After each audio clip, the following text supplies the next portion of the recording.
Todo perfecto, don Ángel. Muchísimas gracias. Gracias a ustedes.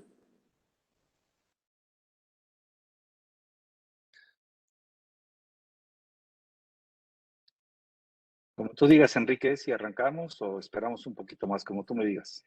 Y me parece que arranquemos en el tema del protocolo.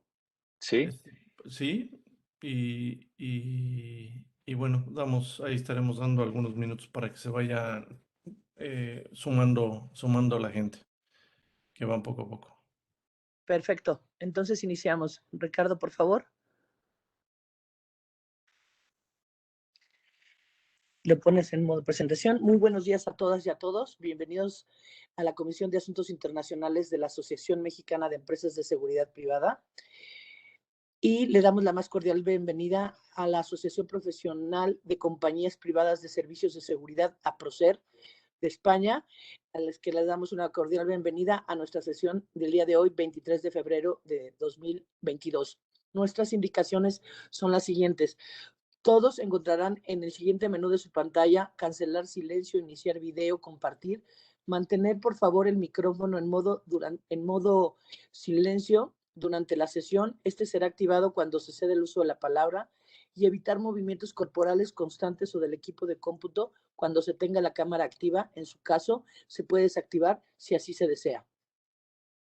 Para solicitar el uso de la palabra se deberá hacer por medio de la función de levantar la mano, la cual se encuentra en el menú de participantes con un botón al lado de su nombre. Se podrán hacer preguntas por medio del chat, mismas que serán contestadas en el momento indicado. El orden del día, bienvenida de la MES por parte de una servidora, licenciada Verónica Torreslanda Castelazo, directora ejecutiva de la Asociación Mexicana de Empresas de Seguridad Privada. Como punto número 2, palabras del presidente de la MES, capitán Salvador López Contreras. Número 3, palabras del presidente de la Comisión de Asuntos Internacionales, licenciado Enrique Tapia Padilla. La presentación de APROSER por parte del licenciado Ángel Córdoba Díaz, presidente de APROSER, y Eduardo Cobas Urcelay, secretario general de APROSER. Entrega de reconocimientos y cierre de sesión. Para dar continuidad a nuestro orden del día, le cedo el uso de la palabra al presidente de la MES, capitán Salvador López Contreras. Muy buenos días a todos y gracias por acompañarnos. muchas gracias, licenciada Verónica Torreslanda. Muchas gracias, mi querido Enrique Tapia, por este acercamiento con estas grandes personalidades de Europa, el cual son referente para nosotros todo el tema de la seguridad privada que han consolidado ustedes para traerlas de alguna forma esas buenas prácticas a México. Agradezco mucho al licenciado Ángel Córdoba y al licenciado Eduardo Cobas su acercamiento y su disposición para comentarnos todos estos temas de la seguridad privada en España. Agradezco también a todos los 159 empresas de seguridad que forman parte de la asociación, que nos acompañan de alguna forma con su representación. Quiero también agradecer mucho el espacio, como se le da a Procer, para que nos compartan todo eso que están haciendo ustedes allá en Europa y que seguramente el día de hoy nos van a dejar mucha enseñanza para poderla compartir aquí con nuestros colegas y amigos mexicanos. Es cuanto, mi querida Vero. Adelante, mi querido Enrique. Gracias por todo, Enrique. Gracias, muchas gracias por la oportunidad y sobre todo por la oportunidad de servir. Siempre he estado convencido de que unidos somos más fuertes, de que unidos es mejor, de que estrechando lazos, haciendo benchmark y retroalimentación, sin duda las cosas salen mejor. Y es por eso que en el marco del 10º aniversario de la MESP en México, que estamos de mantener largos, pues en la Comisión de Asuntos Internacionales que me honro presidir y que está junto con nosotros en el equipo Marco Socio, a quien le mando un gran abrazo hoy en su día de cumpleaños. Por supuesto, también a Carlos López. Y bueno, pues el resto del equipo también, muchas felicidades. Y bueno, dentro de los objetivos que teníamos en la asociación y en la Comisión de Asuntos Internacionales, pues estaba en el tema de estrechar lazos con diversas asociaciones y países alrededor del mundo, sobre todo de habla hispana y latinos, que estuvieran pues mucho más cerca de la cultura, de la idiosincrasia, del idioma con respecto al tema de México.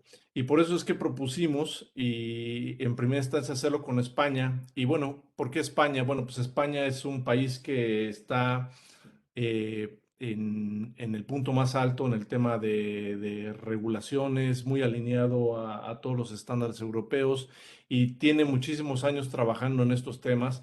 He tenido la oportunidad de escuchar de cerca las experiencias de España y la verdad es que son impresionantes y qué mejor que poder compartir esto y poder invitar a nuestros queridos colegas de APROCER. APROCER, bueno, no la voy a presentar yo, pero sin duda APROCER es la asociación más prominente de España de empresas de seguridad privada. Y bueno, pues qué mejor que poderlos invitar a ellos en un inicio para poder iniciar esto. Mil gracias a su presidente, Ángel Córdoba, a quien, bueno, pues le doy la más cordial bienvenida y leo un poco de su síntesis curricular. No podríamos poner todo porque si no, entonces la conferencia sería sobre todos los títulos y onomásticos sobre el tema, pero bueno. Ángel Córdoba Díaz es presidente de APROCER, es licenciado en Ciencias Económicas y Empresariales en Psicología. Ha desarrollado la mayor parte de su carrera profesional en el sector bancario, en especial responsabilizándose de la Dirección General de Recursos Humanos de una de las principales entidades financieras españolas. En su calidad de consejero delegado de una firma de Private Equity, ha ostentado la presidencia y el cargo de consejero ejecutivo en diversas entidades privadas de varios sectores empresariales, algunas de ellas cotizadas en bolsa. Muchas gracias. Y bueno, también le doy la bienvenida al licenciado Eduardo Cobas, quien es el secretario general de APROCER desde 2003. Eduardo, muchísimas gracias por todo el apoyo y el acercamiento. Él es doctor en Derecho, máster en Derecho Europeo y licenciado en Ciencias Económicas y Empresariales. Centró su carrera profesional en el desempeño de la abogacía, en el ámbito del derecho europeo y en la Administración General del Estado. Es director del gabinete del Ministerio Portavoz del Gobierno antes de incorporarse a la asociación y ostenta en la actualidad la vicepresidencia de COES, Patronal Europea de Servicios de Seguridad Privada. Pues sin duda es un tema bien importante, hay un montón de expectativas. Pienso que va a ser una mañana estupenda, una tarde estupenda para España. Y más, bueno, que estamos de manteles largos porque además esta semana se lleva a cabo el SICUR, que es la Feria de Seguridad de España, que se lleva cada 2 años. Y agradezco de verdad el espacio que nos hayan cedido porque sé que tanto Ángel como Eduardo tuvieron una sesión intensa por toda la mañana y de verdad mil gracias por esta situación. La dinámica va a ser la siguiente, para que todos nos escuchen, va a haber una presentación por parte de APROCER y posteriormente nos iremos a todo el tema de preguntas y respuestas, preguntas que, bueno, pues se estuvieron solicitando a todos los asociados de AMED y bueno, pues hubo ahí un cañonazo de preguntas que bien seguramente van a enriquecer. Bueno, pues muchísimas gracias, Eduardo, muchísimas gracias, Ángel, es suyo el micrófono. Si ponemos por favor la presentación.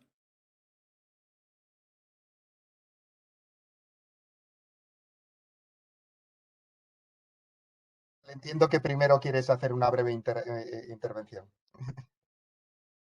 No, sencillamente agradecer las palabras de nuestros compañeros de México, solidarizarnos con las dificultades que este sector tiene en cualquier país. España quizás tiene la diferencia de que empezó bastante antes. Nosotros la organización tiene más de 40 años. Pero celebramos el 40 aniversario hace 3 o 4 años, figuradamente, porque la celebración se vio enmarcada en estas inestabilidades que tiene España periódicamente. Chichi, güey, necesito que me protejas. Y bueno, mames, güey, me dio. Y es que oía alguna... Se me está oyendo, ¿no? Sí, perfecto. Ya silenciamos a quien estaba hablando. Gracias. Y no quiero dilatarme más. Yo creo que luego en la fase de puesta en común y preguntas seguro que salen temas interesantes y podemos avanzar alguna cosita más. Yo le dejo la palabra a Eduardo, que os diré que está un poquito afectado de la garganta. y que es muy sufrido y no dirá nada, pero que ha llevado una mañana bastante dificultosa e incluso algo de fiebrecilla creo que anda teniendo, ¿eh? Y nada, os cedo la palabra y a la finalización comentamos. Bueno, muchísimas gracias.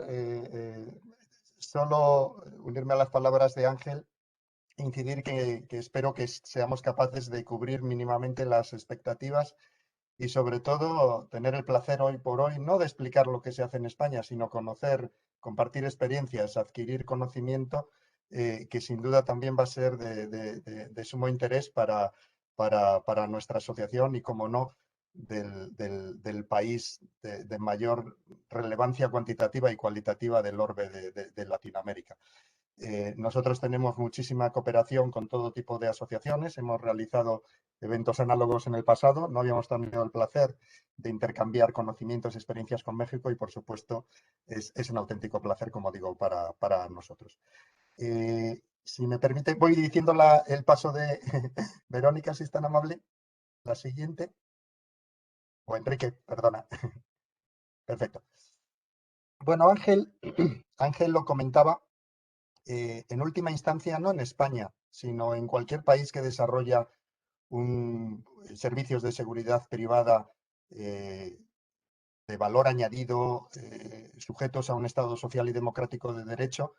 En España el origen de nuestro sector viene vinculado al cambio de régimen democrático. Durante 4 décadas, desgraciadamente, y bien lo saben en México por la acogida que tuvieron a exiliados españoles, España fue una dictadura, y eso lo atravesó inmediatamente después del cambio de régimen, 1975, inmediatamente después, en el 77, cuando nace nuestra asociación, nace APROSER. Siempre decimos Ángel y yo que para lo bueno y para lo malo, pues ya hay un conocimiento previo, una visión previa, una imagen previa de lo que es nuestra asociación, reitero, en cosas que se han hecho bien y cosas mal, porque son cerca ya, muy prontito, que celebraremos 50 años. Y entiendo que nos encontraremos muy cómodos en lo que es esta representación gráfica de lo que es, en definitiva, el papel de AMMES, el papel de APROSER y de cualquier asociación que intente representar un sector, porque es un sector que tiene, y me permito apuntar este concepto por lo menos que nosotros defendemos, una doble dimensión que choca, pero que es complementaria. Es decir, no es opuesta, sino confluye una con otra. Un sector altamente regulado, y me atrevo a hacer una primera afirmación: nosotros creemos en la regulación como elemento de avance en la calidad del sector, y un sector que, cuanto menos en los segmentos de vigilancia y de transporte de fondos en cierta medida, pues es un sector intensivo en mano de obra. Es decir, que los costes laborales representan una parte muy significativa de lo que significa la oferta a los clientes. En definitiva, en ese contexto complicado, difícil, donde nosotros no solo tenemos que tratar con nuestros trabajadores, con nuestro personal, sino que tenemos que tratar con el regulador, pero que también tenemos a los usuarios de los servicios, que de hecho en España adquieren incluso una posición legal privilegiada.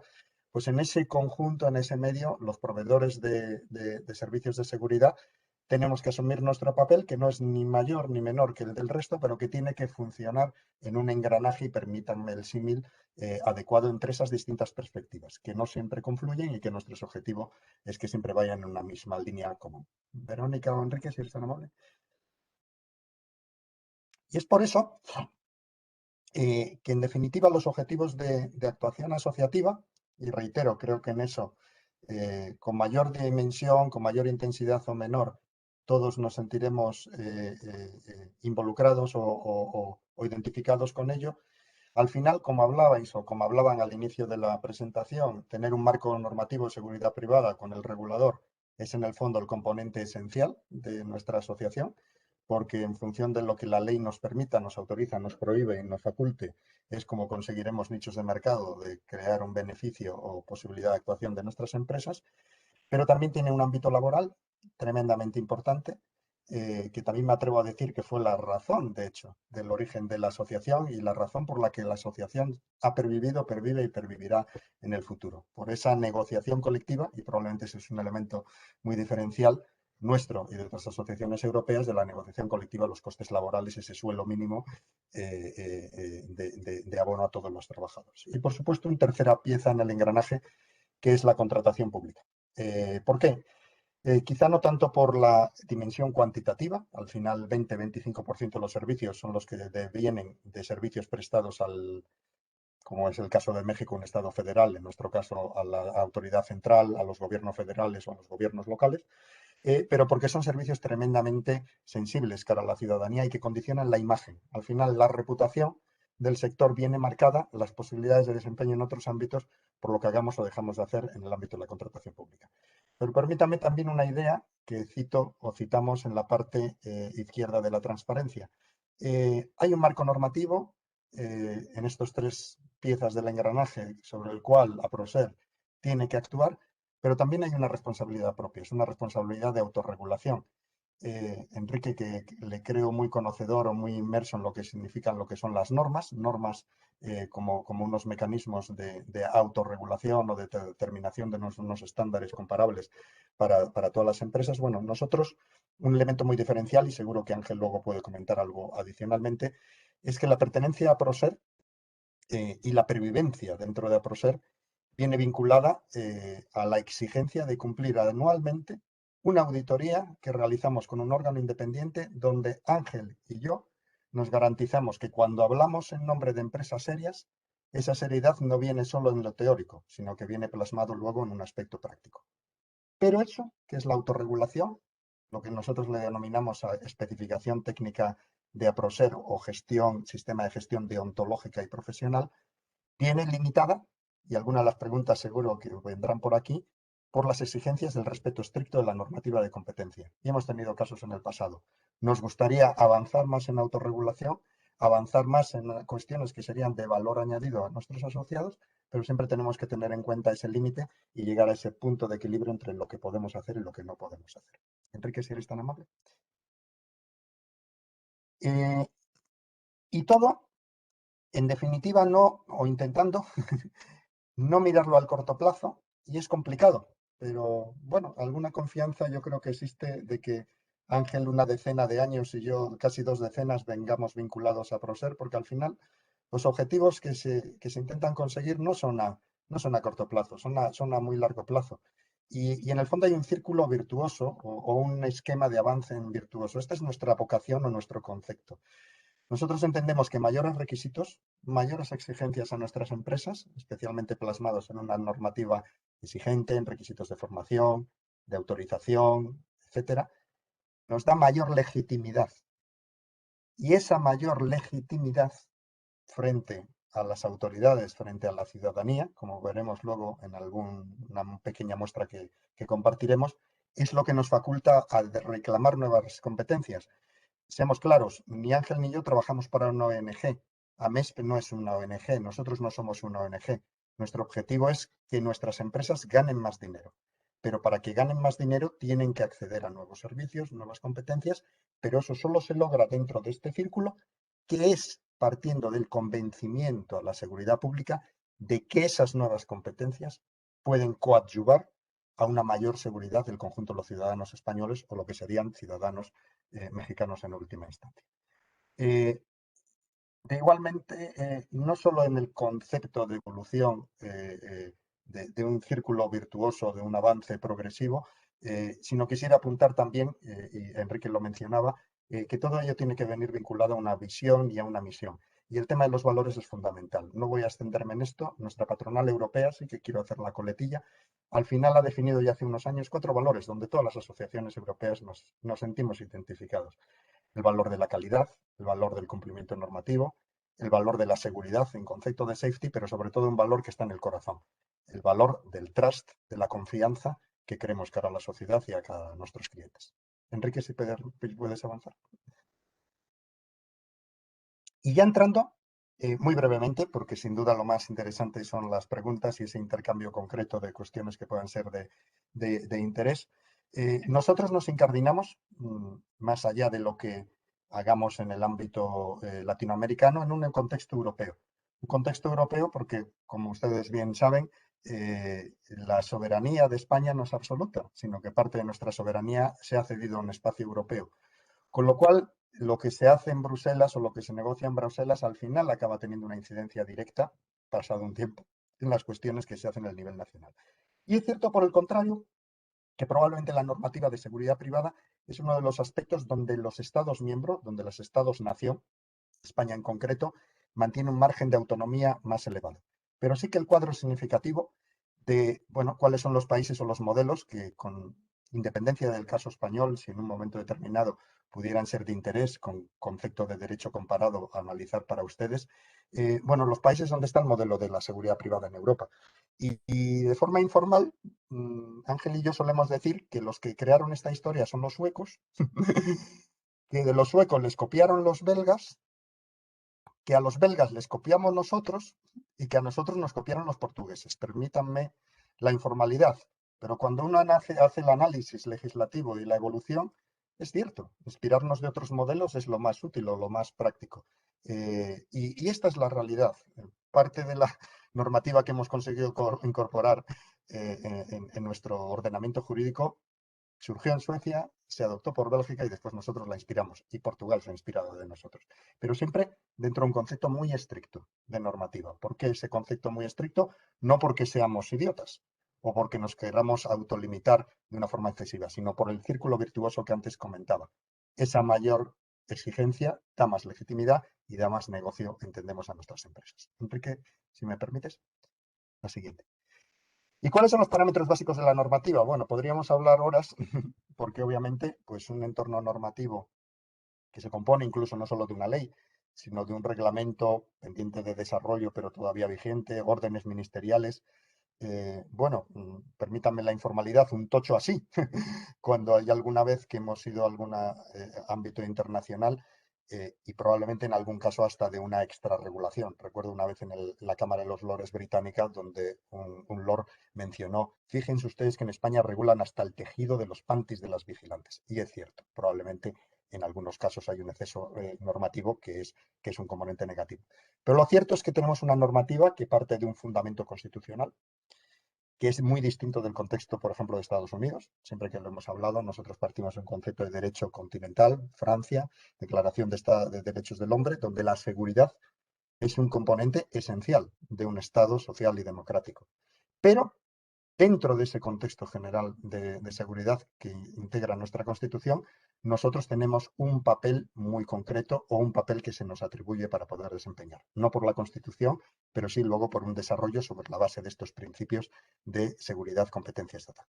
Tenemos exigencias muy estrictas de autorización de empresas, y aquí podré entrar luego si quieren alguna cuestión más concreta.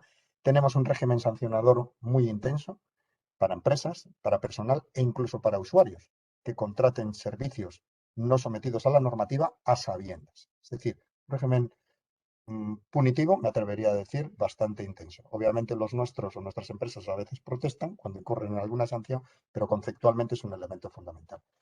Pero la ley en el 2014, y es esa ley que figura ahí, Ley 514 de 4 de abril de Seguridad Privada, la gran referencia normativa de la seguridad privada en España, y me atrevería a decir que pionera incluso a nivel europeo en no pocos aspectos, es que la seguridad privada, y eso se cita expresamente en la exposición de motivos, forma parte de la seguridad.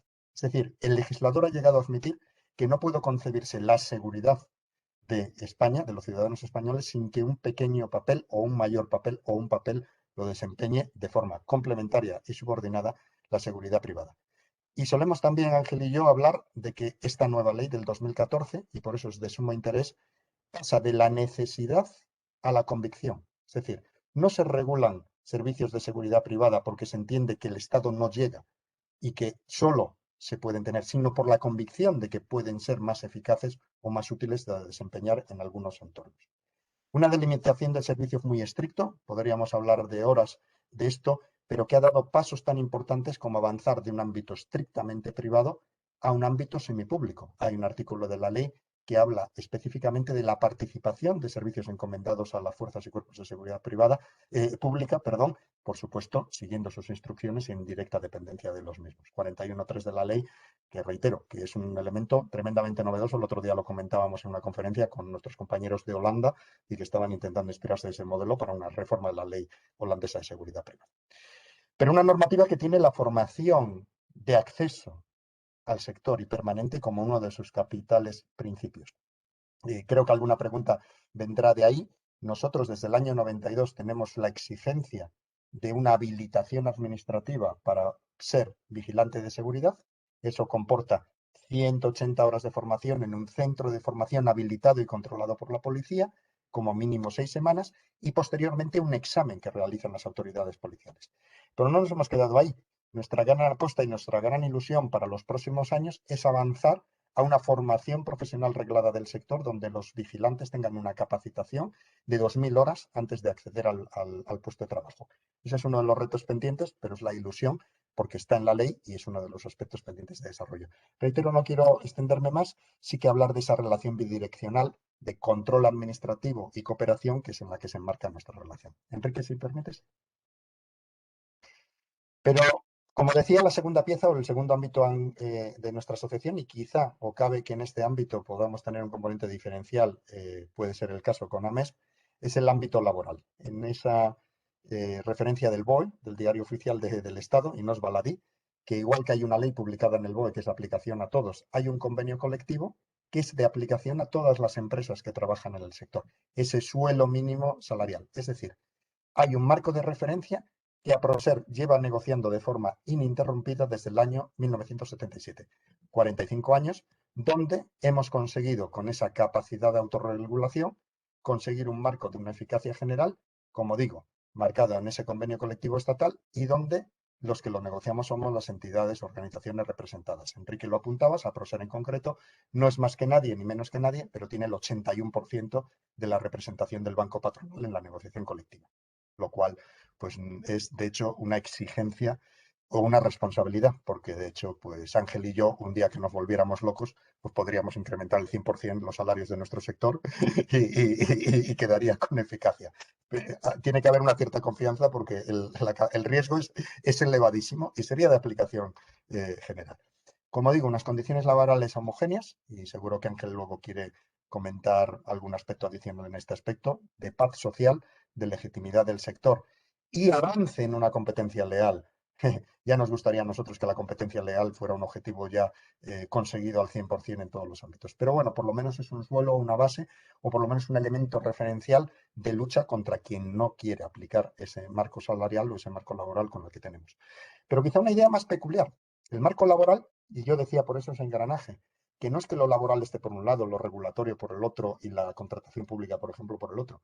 No, porque nosotros, gracias a ese marco laboral con las fuerzas sindicales, lo que logramos o lo que logramos son aliados en nuestras luchas regulatorias.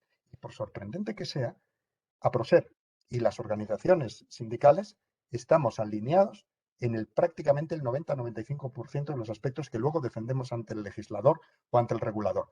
Y obviamente, no es lo mismo defender algo desde la perspectiva exclusiva de los proveedores de servicios, desde las empresas, con un interés legítimo, pero subjetivo, sino ir de la mano o acompañarse en ese ejercicio de las organizaciones sindicales. Y por eso, tanto Ángel como yo, nuestra asociación en su conjunto le atribuye una extraordinaria relevancia o importancia al observatorio sectorial, que es una consecuencia de ese convenio colectivo. Penúltima o de las últimas transparencias, Enrique, creo que quedan 2 o 3.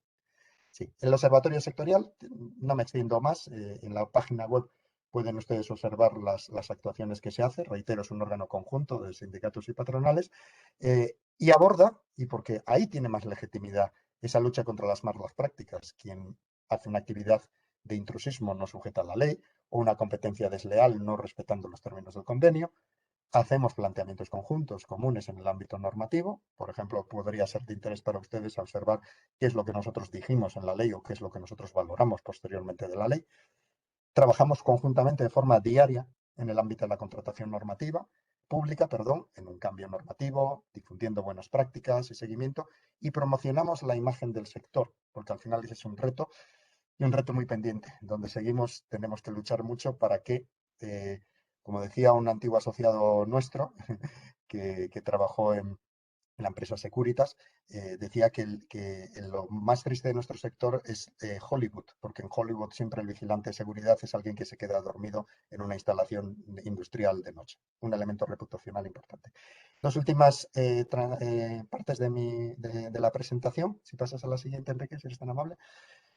Un toque de optimismo o positivo. Nuestra asociación encomienda cada 3-4 años un estudio donde testamos, valoramos la opinión de la ciudadanía sobre nuestro sector. Y es una de las ideas que queríamos compartir en el día de hoy, como una idea inspiradora, lo ha sido para algunos países de Europa, en concreto Francia o Bélgica, que se han inspirado de esto que empezamos a hacer en España. Y bueno, por dar el dato positivo, y esto obviamente lo utilizamos ante nuestro regulador, el 75% de los ciudadanos españoles valora de forma muy buena o buena a los vigilantes de seguridad. Un estudio realizado con todos los parámetros de exigencias de normalización, ISO, es decir, con todas las exigencias y 1000 y pico encuestas, no, cerca de 2000 en el nivel del conjunto del Estado. Y hay otro aspecto positivo, que, bueno, pues por desgracia esta pandemia que sigue teniendo coletazos, pues ha tenido la parte positiva del hecho de que nuestra opinión, nuestra imagen por la ciudadanía ha mejorado. Y última, y ya quizás enlazando con las preguntas, Enrique, última parte de la presentación, serían los retos. Porque obviamente esto es un camino donde hemos pues, avanzado en algunos temas, pero en otros todavía tenemos un camino muy largo por recorrer. Y es probablemente el combate decidido contra las prácticas de competencia desleal. Todavía una rémora o todavía una actuación que desgraciadamente tenemos que hacer diariamente. Todavía, lamentablemente, hace 15 días una empresa de seguridad privada de este país quebró y eso lleva a situaciones donde se ven afectados los trabajadores que estaban integrados en la misma. Segunda, la adecuada consideración del valor de los servicios de seguridad privada, donde hemos intentado decir por dónde estamos intentando avanzar, qué piececitas, la piececita de la exigencia, la pieza o el elemento de la autorregulación, la pieza de la conformidad de la ciudadanía, la pieza de la coherencia en nuestro mensaje, la pieza de la actuación conjunta con los representantes de los trabajadores, pero evidentemente no son suficientes y todavía tenemos un larguísimo camino que recorrer en esa adecuada consideración del valor. Y por supuesto, pues una normativa laboral que no siempre se adecúa a los intereses de un sector intensivo en mano de obra, como es en algunas de nuestras actividades la seguridad privada, o de una contratación pública que pese a algún logro que conseguimos en los últimos años, pues todavía, por desgracia, concede al precio o atribuye al precio frente a lo cualitativo una parte importante en el peso. Disculpen la extensión, yo intentaba hacerlo en 10-15 minutos, pero me ha sido imposible reducirlo. No sé si voy a poder seguir mucho más, Ángel, porque estoy ya en el límite de la capacidad, pero por supuesto que a su plena disposición. Muchísimas gracias. De verdad, sumamente interesante todo lo que acabas de compartir, Eduardo.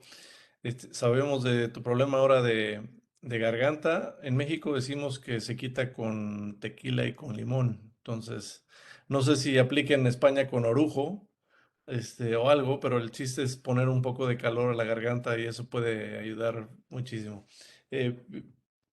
Eh, Ángel, no sé si quieres compartir algo, nos pasamos directamente a iniciar con el tema de las preguntas. Pasamos, si os parece. Sí, muchísimas gracias. Pues la verdad es que fue muy interesante. Muchas de estas cosas yo quisiera ahondar en parte de los temas que ustedes han comentado.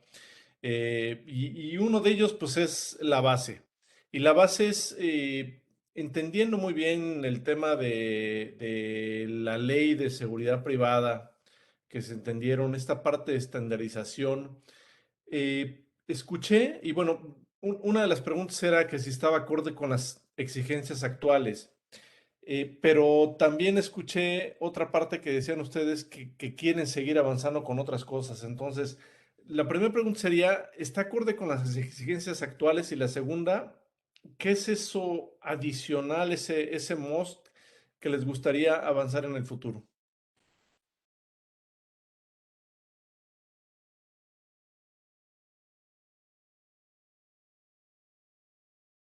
¿Estás en mute, Ángel? Disculpad. Quienes somos juristas somos conscientes de que, por desgracia, un marco normativo siempre es reactivo. Es decir, las realidades se crean y la norma se crea posteriormente. Es imposible que una norma siempre esté íntegramente adaptada a la realidad. Nosotros tenemos una opinión tremendamente favorable de la ley y es cierto que tenemos pendiente un desarrollo reglamentario, que es lo que, Enrique, me imagino que no solo de nosotros, sino de otras entidades u organizaciones españolas hayas recabado su opinión. Al final la ley es un concepto marco, el reglamento es donde luego vas en el terreno y puedes especificar o puedes ahondar en determinadas cosas. Cuestiones positivas, cuestiones pendientes que quedan justamente dentro de este marco normativo. Bueno, como decía, si avanzamos en una formación profesional como una de las vías de acceso al sector, pues nos gustaría que 8 años después de que esta ley se aprobó, pues esto ya estuviera en vigor.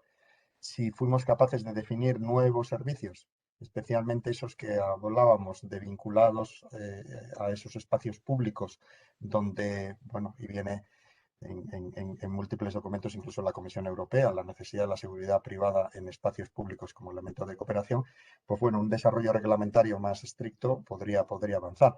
Pero hay cosas pendientes de la ley, el desarrollo de la discapacidad en el acceso al sector, la lucha interadministrativa contra el fraude. Pero también hay una cuestión que probablemente que queda pendiente y que será difícil que no comporte, es una discusión muy pendiente de si es una reforma normativa de ley o de reglamento, es bueno, la transformación tecnológica brutal que han experimentado los servicios de seguridad en estos años. Conceptos como la inteligencia artificial, drones, en fin, ¿qué les voy a contar a ustedes de todos los aspectos que progresivamente las tecnologías tienen que incorporarse en la oferta de servicios? Obviamente la realidad, cuando se hizo la ley, desconocía incluso algunos de estos aspectos. Bueno, esos son básicamente los puntos donde yo haría la incidencia.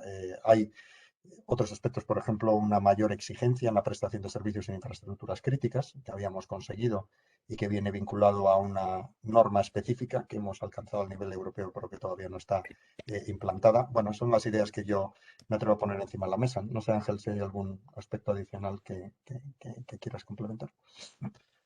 Bueno, lo has comentado antes. Yo creo que cualquier texto de ley que evolucione favorablemente para el sector, pues tiene que ser influenciado directamente desde el sector de la seguridad privada, ¿no? Y eso se hace pues teniendo confiabilidad, ¿no? El gráfico que ponía Eduardo sobre si vamos a colaborar con la seguridad pública cada vez en más cosas, la seguridad pública tiene que entender que tú eres un compañero de viaje fiable. Por eso cada vez que una empresa de seguridad pues, tiene algún tipo de incidente en el mercado, esté asociada o no, normalmente no están asociadas, pues es un duro golpe, porque eso resta en un futuro que la ley pueda ser un poco más expansiva en cuanto a las funcionalidades que la seguridad privada pueda tener dentro del contexto de la seguridad. Por eso nosotros tenemos una configuración interna que es complicada de entender. ¿Por qué? Porque, por ejemplo, en APROSER no basta enviar un impreso diciendo quiero asociarme, ¿no? O sea, es bastante complicado integrarse en APROSER porque, para empezar, esa empresa tiene que pasar tanto al inicio como cada año una auditoría, que lo hace una empresa externa, en nuestro caso es AENOR, una compañía reconocida, ¿no?, a nivel mundial, y que mide si tienes un cumplimiento estricto de tus obligaciones fiscales, tributarias, de seguridad social, de nóminas, y que incluso te obliga a que si un año tienes pérdidas, pues que la junta directiva, a petición del presidente, puede pedirte explicaciones de por qué has tenido pérdidas, ¿eh? Porque eso al final puede impactar en algún tema que perjudique la paz social, ¿no? Yo creo que en este momento, como decía Eduardo, tenemos para nuestra expectativa una ley de seguridad privada bastante acorde a la situación del sector, y lo que hemos pedido más o menos se ha tenido en cuenta, ¿no? Para nosotros ahora es crítico pasar de esas 180 a esas 2.000 horas. Llevamos varios años pidiendo que el vigilante de seguridad sea una profesión como se hace del resto, con 3 o 4 cursos, y que incluso pueda ser un tronco común para que luego el vigilante de seguridad pueda llegar a ser policía o guardia civil o lo que sea, ¿no? estar más integrados. Entonces, yo creo que tenemos la ley en este momento que nos merecemos, ¿eh? Sí. Y tenemos que mejorar un poquito más. Sí, fíjate Ángel, y bueno, yo he escuchado esto y la verdad es que yo me deleito con ese tipo de cosas, pero quiero que lo escuchen mis colegas empresarios en México. Un guardia para ser guardia de seguridad y ejercer servicios de guardia de seguridad, ¿cuántas horas tiene que capacitarse y luego después hacer el examen, correcto? Así es. 180 horas en un curso que al menos comporte 6 semanas de duración, en un centro de formación cuyos profesores e instalaciones son autorizadas por la autoridad competente, y posteriormente deben llevar a cabo un examen con pruebas físicas y pruebas teóricas para acreditar que ese conocimiento previo se ha alcanzado. Ok. Ese es el sistema habitual. Hay un sistema alternativo, no quiero entrar en peculiaridades, que es con 400 horas sin el examen de la policía, pero es una modalidad no tan desarrollada. El habitual eso se denomina la cualificación profesional. Y el tercero, que es el que estamos aspirando, es el de la formación profesional. Pero por poner el foco, y después 20 horas anuales, disculpa Enrique, en la 20 coletilla horas de anuales. formación anual permanente, todos los años. Ok, estupendo.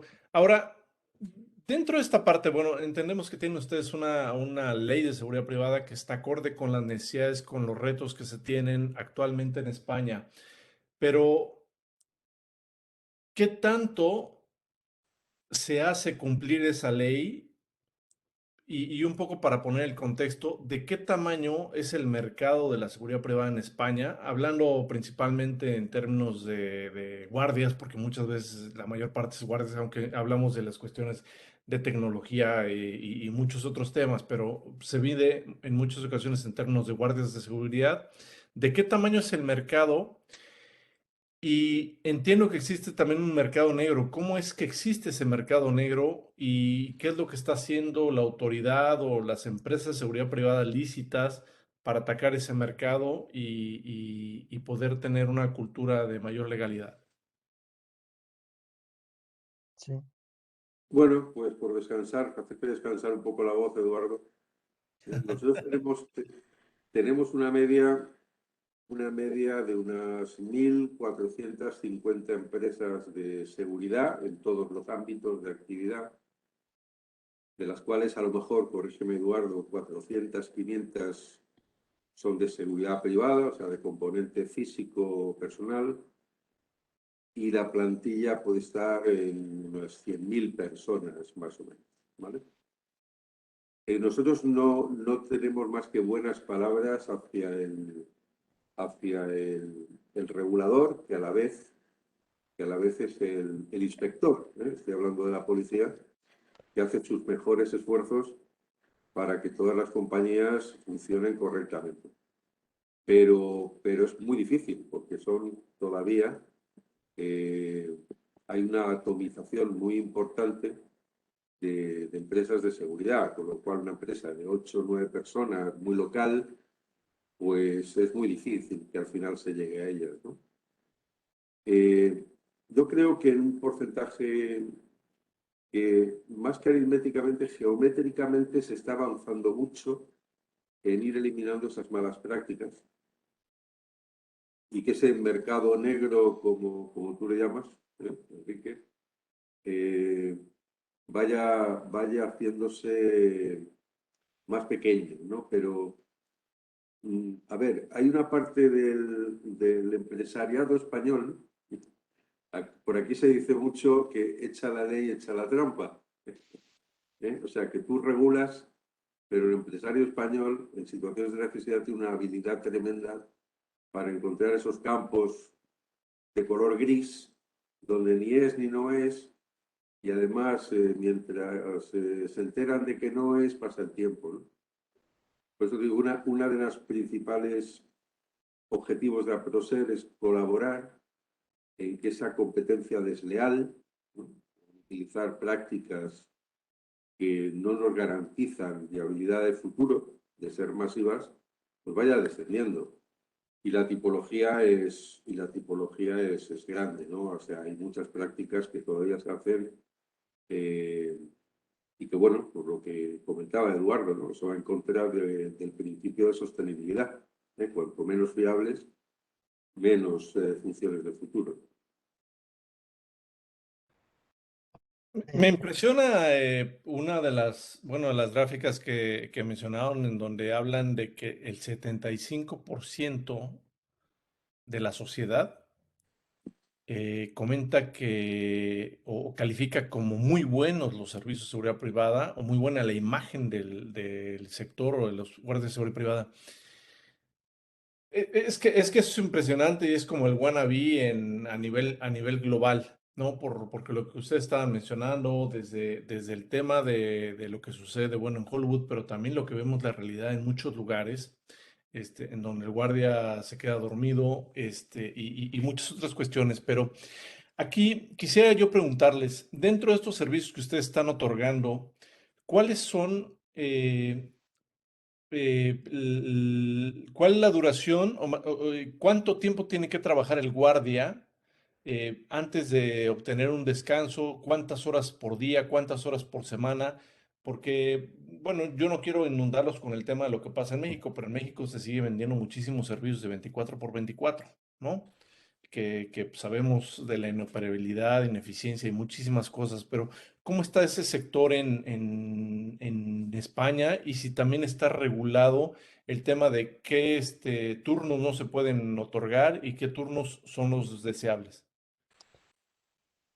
Hay una regulación mínima, Enrique, y después sí que hay un margen de desarrollo en lo que es la propia práctica o actuación por parte de cada empresa. Nosotros en nuestro convenio lo que fijamos es que un vigilante de seguridad, que es el término que adoptamos en nuestra normativa, tiene 1.782 horas de trabajo anuales, es decir, 160 y pico en términos mensuales. Y lo que determina el convenio colectivo como parámetro máximo es la fijación de 12 horas máximas de desempeño profesional.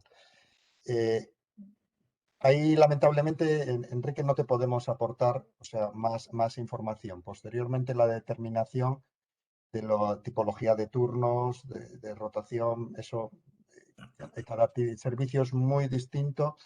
Las exigencias, obviamente, un servicio 24 horas, pues no tiene equiparación con otros.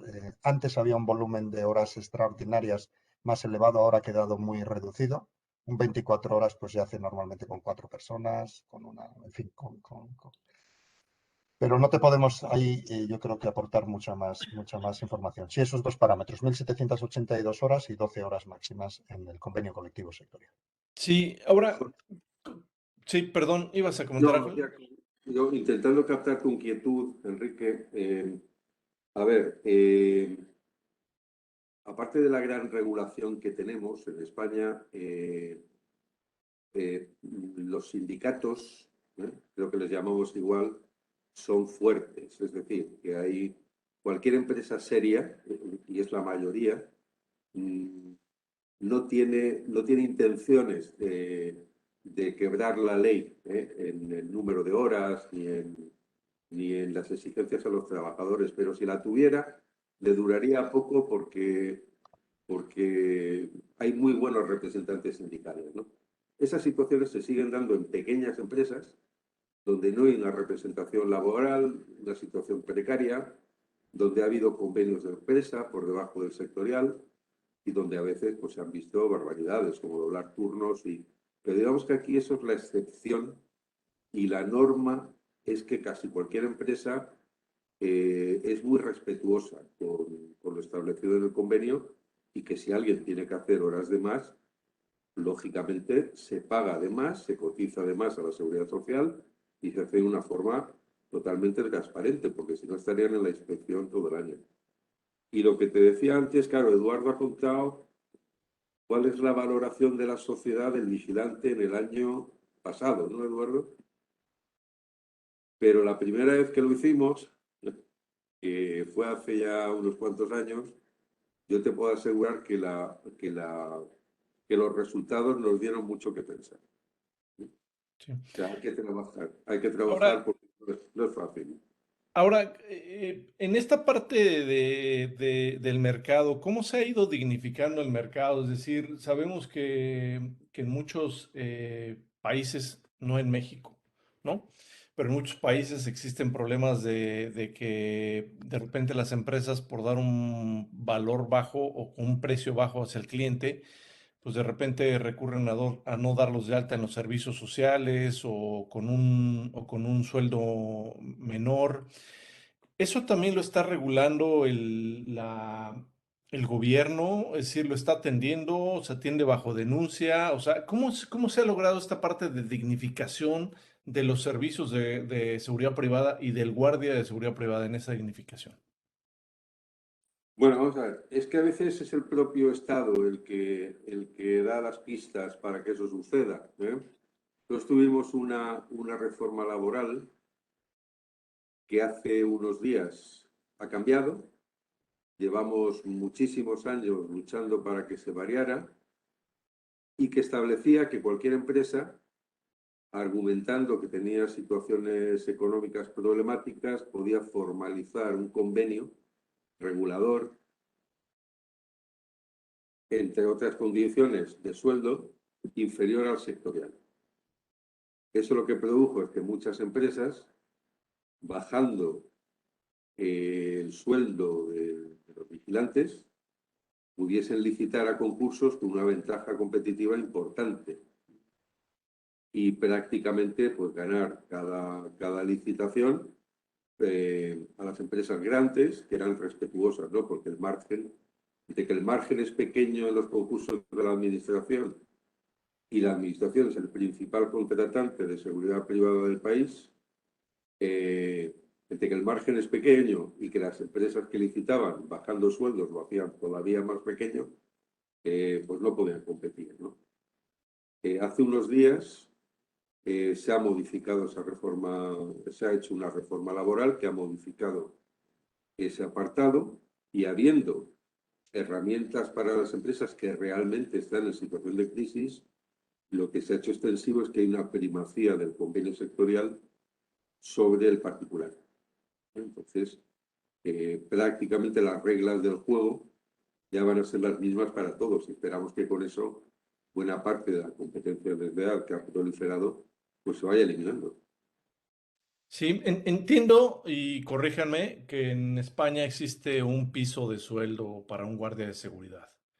Quisiera saber cuánto gana un guardia de seguridad, qué prestaciones sociales tiene, cuánto es un precio promedio de un servicio de seguridad, o sea, de un guardia de seguridad al cliente, y si el cliente está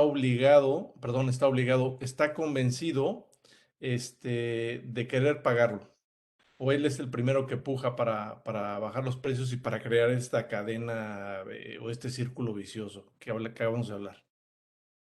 Yo le dejo a Eduardo que seguro que con este tema devuelve la voz.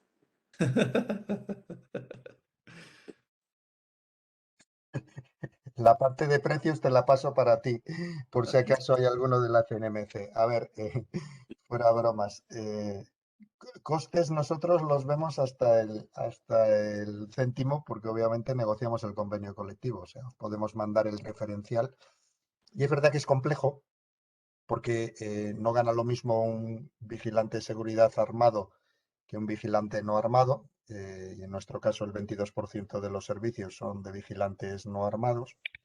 De vigilantes armados, disculpad, el 78% no armados y el 22% armados. Esos tienen un plus de peligrosidad, lo cual implica un componente diferencial salarial. Pero después también hay algunos componentes adicionales en el salario que se abona en función de que las horas de desempeño sean en fin de semana, que sean en horario nocturno-diurno, que el trabajador haya acreditado una antigüedad determinada en el servicio mayor o menor. Es decir, hay que se desempeñe un servicio con radioscopia y todavía con carácter adicional si es en el ámbito aeroportuario, por la especial complejidad formativa que entraña trabajar en ese ámbito. Es decir, que el convenio no establece exclusivamente lo que es un componente estricto, sino que hay muchos aspectos que hay que considerar. Dicho lo dicho, lo que es el suelo mínimo de alguien que no tuviera arma, que no tuviera antigüedad, que no tuviera absolutamente nada, añadiendo los costes de cotización a la seguridad social, que comporta el 33,5%, estamos hablando de 13 y pico euros la hora. Eso es el coste, Enrique. Ok.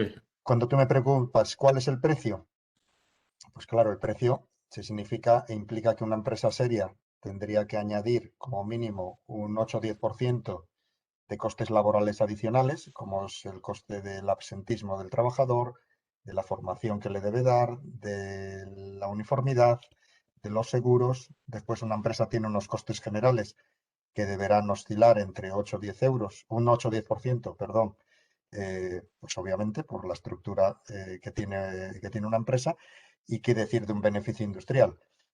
Me estoy poniendo contigo, Enrique, como yendo hasta donde podemos nosotros decirle cuando alguien nos pregunta esto, que quiere elaborar un presupuesto. Pero lo que sí que es Muchas cierto es gracias, que el sí. convenio, el coste laboral o el coste salarial más ese coste adicional lo establece con un nivel de aproximación terriblemente grande, con lo cual no hay una capacidad de diferenciación extraordinaria de una empresa u otra que pueda ir un 15 o un 20% más barato. El que hace eso está robando directamente. Ahora, ¿estos existen? O sea, el que está haciendo eso está robando y cuando pasa eso actúa la ley. ¿Cómo sucede? Porque hay muchos casos en otras partes del mundo en donde claramente eso sucede y no pasa nada, ¿no? Bueno, yo creo que es lo que Ángel Es que, comentaba. es que lo que a ver, nosotros no tenemos nada en contra de que tengamos regulaciones estrictas, porque eso nos hace ser más competitivos, imaginar más y demás. La CNMC, Comisión Nacional de Mercados y la Competencia, en España es tremendamente dura, ¿eh? Y una normativa, por si has hecho esto, y tiene otra incluso de para por si acaso has hecho esto. Entonces, hay que ir con cuidado, ¿no? Pero ¿qué ocurre? Que en España el dumping no es ilegal. Es decir, yo no tengo por qué licitar a una empresa para ganar dinero. O sea, una cosa es que sea lógico y otra que sea ilegal.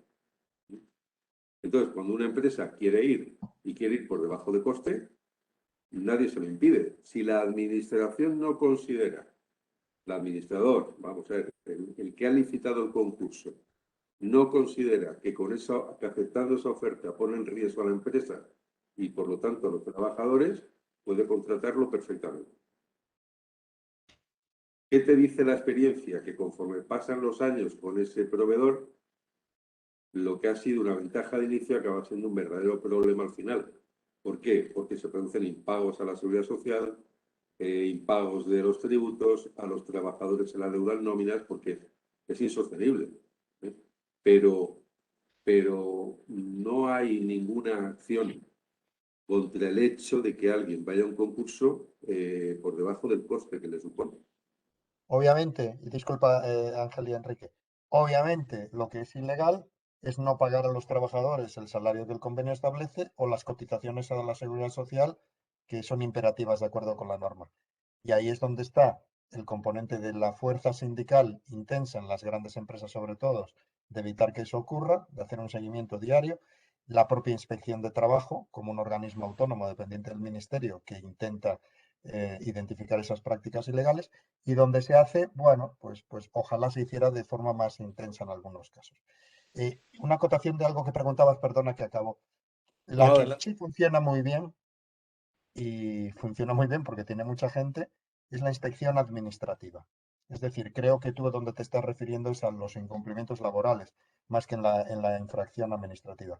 Lo que sí es cierto es que es prácticamente inexistente que una empresa no autorizada preste servicios de seguridad privada y que una empresa que emplee trabajadores no habilitados, no autorizados, no capacitados, pueda desempeñar servicios. ¿Por qué?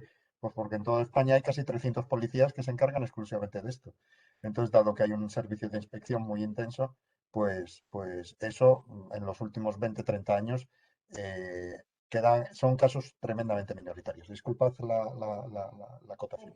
No, es que estoy bien emocionado con toda la información que están dando. Aquí, entonces, en este tema, ¿qué tanto influye el cliente? O sea, me parece que cuando alguien obra mal, pues le va mal y le va mal evidentemente a todo el entorno y eso se regresa pues como un boomerang. Entonces, quien estuvo, por ejemplo, un cliente que habitualmente estuvo apretando muy fuerte para poder lograr un mejor precio por debajo del mercado y alguien que hizo todavía esa intención de poder otorgar ese precio, pues tarde o temprano va a tener problemas severos.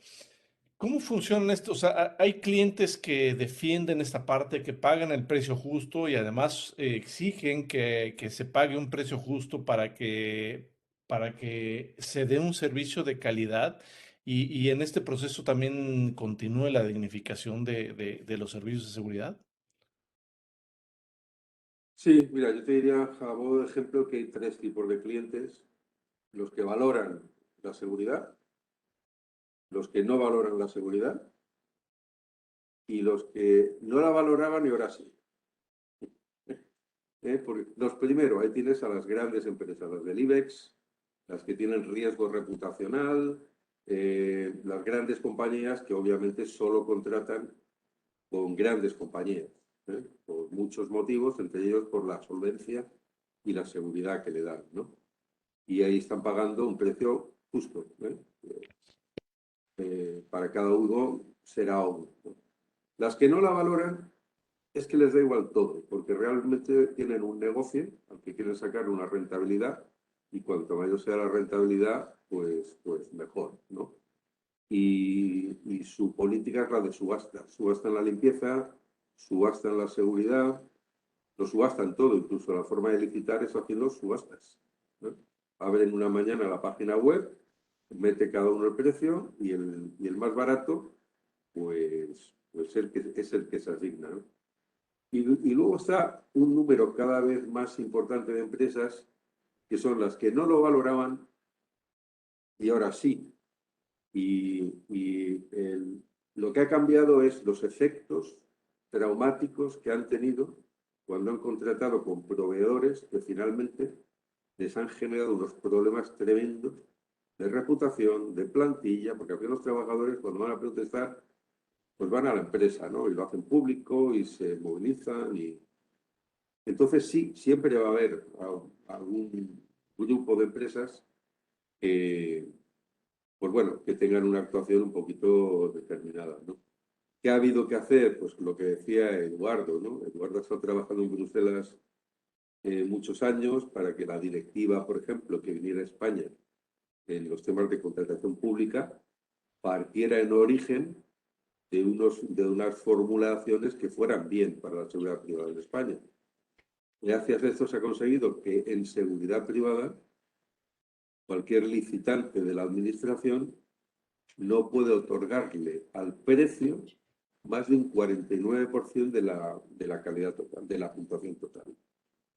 Ya por obligación. Pero eso lo hemos tenido que trabajar hace 6 o 7 años en Bruselas para que cuando llegara a España se pudiera armonizar, ¿no? O sea que, ¿cuál es la solución? Pues que la ley vaya desincentivando las conductas pues, no apropiadas. Bien. Ahora, ¿qué porcentaje de rotación tienen en los guardias? Entiendo que la profesionalización del sector es muy alta, que un guardia para ser guardia pues tiene que pagar el precio, ¿no? El precio del esfuerzo y todo esto. Entendería que la rotación es mucho más baja que en otros países. ¿Sobre qué porcentaje estamos hablando? ¿Y qué otros retos piensan que ustedes se les están presentando dentro de la parte de la operación de los servicios? En cuanto a la rotación, bueno, hay dos aspectos. Primero, es variable, obviamente, como les ocurrirá a ustedes, como os ocurrirá a vosotros, está muy vinculada con el ciclo económico. Elementos de crisis o elementos de expansión, pues evidentemente tienen un impacto un impacto importante. Yo creo que el último dato, Ángel, corrígeme, creo que estábamos en el 18% de rotación en los servicios. Pero es verdad que es Anual, difícil. anual, ¿verdad? Sí, perdona, Enrique, es difícil de definir porque en España hay un concepto que se denomina la subrogación empresarial, que consiste en el hecho de que cuando una empresa pierde un servicio de seguridad eh, y así lo desea, la plantilla que estaba asignada a ese servicio se la puede pasar al siguiente adjudicatario del mismo. Es decir, es un elemento sobre todo de garantía en la estabilidad en el empleo de los trabajadores. El hecho de que una empresa determinada pierda un servicio no implica que los trabajadores queden automáticamente en desempleo. Entonces, te introduzco ese matiz porque es verdad que es un índice que tiene distintos componentes de interpretaciones en cuanto a que si se compone o no se compone. Bueno, lo que sí que vimos es que, obviamente, pues bueno, como te comentaba, en ese 18-20% y sí que con ese aspecto puntual. Y perdona, Enrique, había otra pregunta, creo recordar, discúlpame. Sí, y si tienen algunos otros retos en el tema de la operación de los servicios. Uf, esa se la dejo a Ángel. Bueno, nosotros es que como cultura corporativa siempre estamos pendientes de lo que nos falta, no de lo que vamos consiguiendo, Claro, porque nuestros asociados son así de perversos, ¿eh? Y aquello que nos ha costado años conseguir, bueno, eso ya está. Ahora a los temas pendientes, ¿no? Están muy relacionados con la situación del país. Un núcleo importante de problemas se deben a la inseguridad jurídica. Tanto para la empresa que es española como a la extranjera que quiere implantarse en España. Digamos que nuestro régimen en cuanto a la seguridad jurídica no es un ejemplo a seguir. Pues eso es un objetivo. ¿Cómo se soluciona? Pues es difícil porque lidiamos en un país con multipartidismo, ¿no? Tenemos un gobierno de coalición y es muy difícil ver por dónde van a ir saliendo las leyes, ¿no? Ahora, después de haber conseguido cosas en Bruselas, por citaros un ejemplo, un tribunal de una localidad española al final falla que cuando una empresa de seguridad se adjudica un servicio, se tiene que hacer cargo de toda la deuda conocida y sin conocer del proveedor que sale. Conocida y sin conocer. ¡Wow! Entonces, eso es un ejemplo de la inseguridad jurídica. ¿Para qué quieres una ley y una armonización y 8 años de trabajo para que un tribunal sin más, por un caso aislado y fuera de contexto, te interprete una barbaridad tal? ¿Qué ha pasado? Pues que cualquier gran empresa española, ante situaciones de ese tipo, no va. O sea, se ha desincentivado la competencia o la concurrencia por una simple norma que en un sitio de España pues ya se ha decidido, ¿no? Entonces, ese es un ejemplo sin más. Claro, pues tenemos que actuar, si no se cambia la ley, pues buscando soluciones intermedias con todos los organismos implicados en el tema, ¿no? Pero como uno de los grandes retos, la inseguridad jurídica. O sea, necesitamos una regulación que sea más conocedora de los problemas, no de la seguridad privada, sino del sector servicios en general. O sea, le pasa a la seguridad, pero le pasa a otras actividades, ¿no? Como empresas que cuidan mayores, o como empresas de limpieza, o como, salvando las diferencias, ¿no? De inseguridad jurídica. El tema de la competencia desleal, que se incentiva porque muchas empresas subastan los servicios. O sea, si no se subastaran o no se incentivara esas prácticas, pues no existirían, ¿no? Y quizás pues tener un reglamento, tenemos una ley hace muchos años y el reglamento no se ha desarrollado, que que nos reafirme que determinadas funciones nuevas que hemos venido haciendo, pues estén enmarcadas, ¿no? Nosotros lo que pasa es que tenemos muy buena relación, quizás por la ejemplaridad en el servicio, con las fuerzas y cuerpos de seguridad del Estado, ¿no? Y eso hace que en muchas situaciones tiremos para adelante porque nos entendemos, pero no porque tengamos una base legal suficiente que lo apoye, ¿no? Por eso hacía Eduardo mucho hincapié en que desde APROSER uno de los principales retos es que sigamos siendo ejemplares en las actuaciones, cumpliendo la normativa y desincentivando cualquier práctica que no dignifique la profesión, ¿no? Luego, pues tampoco el vigilante de seguridad es uno de los sueldos más elevados del sector servicios, que también podría tener mucho que ver con el dato de rotación que tú comentabas, ¿no? En épocas de bonanza, a lo mejor a un vigilante de seguridad le interesa más ser camarero en el Mediterráneo, ¿no? En una ciudad con sol. Porque en 6 meses igual tiene el sueldo del año, ¿no? Pero en épocas de debilidad, lo que pasó el año pasado y el otro con la crisis, pues es una profesión donde el 85% de los trabajadores tienen contrato fijo, cosa que no existe en el resto de sectores. Y tiene mucho que ver las subrogaciones, y es muy difícil que aunque cambie, la empresa de seguridad, lo normal es que se acabe quedando con toda la plantilla, ¿no? Pero quizás esos 3 temas nos van a centrar un poquito el desarrollo de nuestra actividad. Ahora, y un poco yendo en perspectiva, ¿cuál es la tendencia o el futuro de la seguridad privada en España y en general de Europa? Porque sé y también si nos explican un poco esa conexión que existe de España con el resto de Europa para hacer un frente común. Bueno, eso como tenemos la suerte de que Eduardo es vicepresidente de la patronal europea, que es un puesto muy importante, pues le cedo la palabra a Eduardo, ¿no? Para que lo vea más con una visión europea.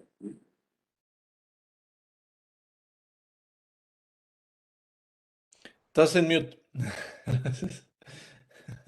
Y como estoy tosiendo todo el rato, no quiero pasaros el virus este de esta forma. Lo apuntaba muy brevemente en la presentación porque no quería incidir en lo que es el componente europeo, dado que esta era una presentación de APROSER. Nosotros, como patronal europea, nos encardinamos nuevamente en el tema de los valores. En el valor, en una definición muy adecuada de lo que es la misión de una asociación europea, la misión de las empresas serias, que es al final esa combinación de provisión de servicios de seguridad basados en elementos de calidad. Quizá me atrevería a decir que la calidad, como la palabra mágica, la que enmarca todas las actuaciones o en lo que nos podemos poner muy fácilmente de acuerdo, y con un componente humano esencial. Quizás sería el segundo elemento diferencial de la industria, es decir, entender que las tecnologías están ahí, entender que tienen un aporte de valor en la provisión de oferta de servicios, acelerado quizás en los últimos 2 años, pero con una human-centric, es decir, con el componente humano central de la sociedad. Y por eso lo fundamental es que todo lo que hacemos, que al final a nivel europeo es bastante análoga a PROSER, pertenece a COES, pero COES es una entidad representativa frente a las organizaciones europeas, es decir, tiene una voz que poder decir cuando una propuesta normativa se hace, precisamente porque tiene un diálogo social activo con la organización sindical a nivel europeo. Cuando nos sentamos en Bruselas, nos sentamos 50.000 empresas y 2 millones de trabajadores representados, lo cual ya te incrementa un poquito la fuerza de lo que tú estás representando. Lo que es evidente es que el 11S cambió el mundo. Es muy manida la expresión, pero es una realidad. Y a nivel europeo se vio con muchísima claridad. De de tener también un cierto olvido, un cierto desconocimiento de las organizaciones europeas, se puso en valor o se fue consciente del carácter crítico que habían tenido todos estos servicios, ¿no? Con lo cual, si a eso le conjugas que derivado de ese proceso del 11S, amenazas terroristas, surgió una normativa europea de protección de infraestructuras críticas, es un ámbito que está armonizado, es verdad que en el ámbito del transporte y la energía primordialmente, pero que ahora se está discutiendo el pasar, y os será muy conocido el término, de lo que es protección de infraestructura crítica a resiliencia de entidades esenciales, es decir, un cambio, la integración del concepto de resiliencia como capital en la configuración. Bueno, digamos que todo eso hace que al final España pues es muy pequeñito. Es decir, que todos estos temas o los peleamos o los luchamos en un ámbito europeo donde ya sí que el peso relativo o el hecho de que estén Francia, Alemania junto a nosotros u otros países, pues bueno, pues te permite trabajar en ámbitos muy estratégicos. Una coletilla. La ventaja de lo que se trabaja en Bruselas es que no negociamos como Ángel y yo el salario, lo cual es muy favorable porque da una cierta tranquilidad de poder trabajar en temas estructurales o estratégicos. Ahora estamos en un tema que sea que a Ángel le gusta mucho, de definición de cuáles son las nuevas competencias profesionales en las que tenemos que avanzar en un contexto de esta digitalización acelerada de la industria. Skills, o vemos o definimos esto, o definimos cuál va a ser el vigilante del futuro, no lo hacemos. Y eso no valdrá con 180 horas, Enrique, y el resto. Eso es con esa formación profesional de 2000 horas, donde haya conocimiento de tecnologías, de idiomas, de otra serie de capacidades, de habilidades, donde se puedan integrar. Y con los sindicatos y al final como patronal trabajamos en un concepto también muy manido, pero clave, la anticipación al cambio. Es decir, no actuar con carácter reactivo, sino proactivo. Probablemente en el ámbito nacional, y como siempre los dos estamos en lo que hacemos nacional, en el nacional estamos en el día a día, en lo que es las lentejas, los garbanzos, lo que es más visible, y en el ámbito europeo lo complementa, y que es una ventaja, con ese intercambio. Evidentemente, conocer cuál es la experiencia de Suecia, de Holanda, de Francia, de países que tienen un modelo desarrollado, pues hacemos una inspiración mutua continua. Son múltiples ámbitos regulatorios y bueno, pues es elaborar esos contactos.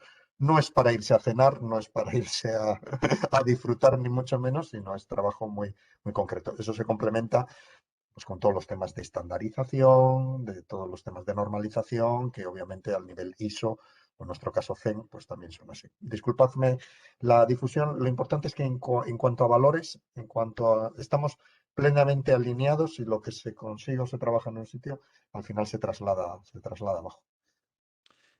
Pero y en ese, yo iba a decir sueño, pero en ese más bien misión de llegar a estas 2000 horas, eh, o sea, cómo llegar a ellas? O sea, se tiene que llegar vía legal, Venga, convencer a los clientes y además, ¿por qué? Porque además esas 2000 horas, pues, impactan económicamente a la empresa, ¿no? no, Y cómo se la va a pagar? no, discúlpame, Enrique. Vamos a ver. Lo que nosotros estamos apostando es por la integración, y no te oculto, inspirándonos del modelo alemán, que al final es el que ha hecho el modelo de desarrollo de formación profesional más desarrollado de toda la Unión Europea.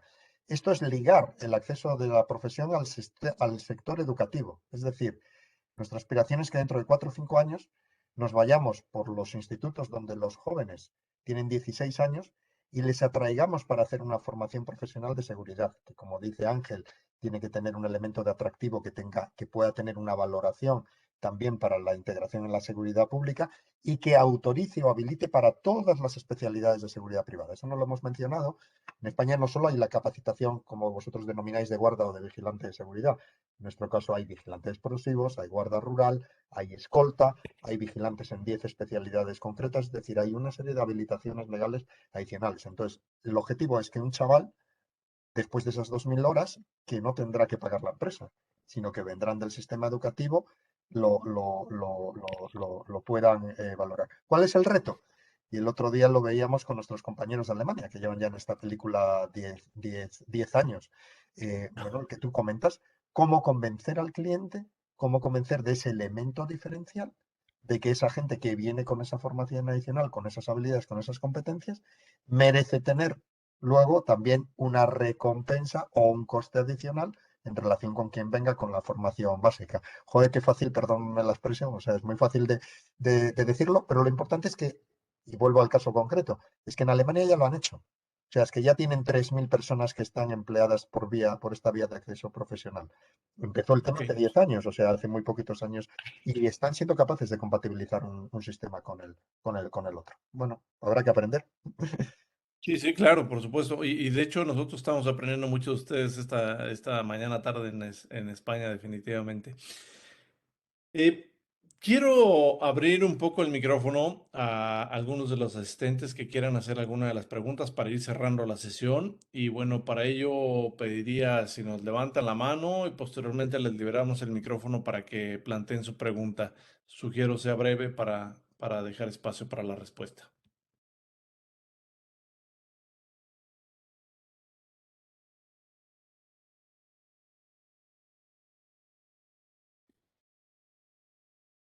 Ok, David Toscano tiene una pregunta. Adelante, David.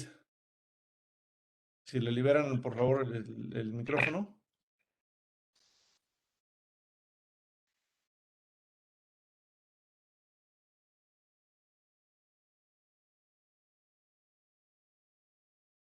David, no te escuchamos. Ya está liberado el micrófono. Nada más es cuestión de que él se David, adelante. ponga el audio correcto, a lo mejor. No se escucha.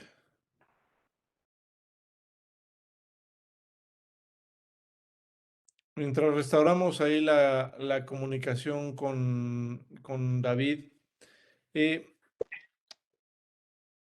Ángel Eduardo, ¿qué es lo más innovador que se está viviendo en España en relación a productos o servicios en temas de seguridad privada? O sea, ya hablamos mucho del tema de la tecnología.